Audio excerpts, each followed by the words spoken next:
దేవుడు ఉగ్రత వచ్చింది కాబట్టే కదా సౌలు పౌలుగా మారాడు, గుడ్డోడైపోయాడు, బలహీనైపోయాడు. లేకపోతే కత్తి పట్టుకుని నా అంతటి వీరుడు లేడు, సూర్యుడు లేడు, విర్రమీగ తిరిగాడు. మనం ఎలా తిరుగుతున్నాం అలాగే తిరిగాడు.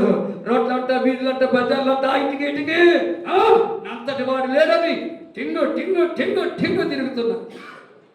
ఇక చూశాడు సౌలు, టాపులు ఏం కనప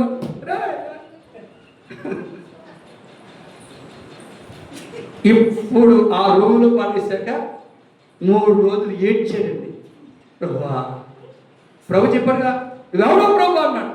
నన్ను హింసించుతున్న యేసును అన్నాడు.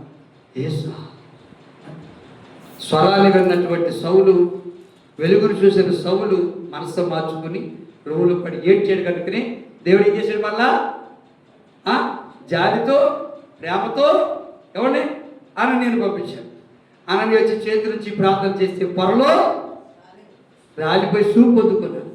ప్రభువా, సావైన బ్రతుకైనా ఈ కొరకు జీవిస్తానని తీర్మానం చేసుకొని సౌలును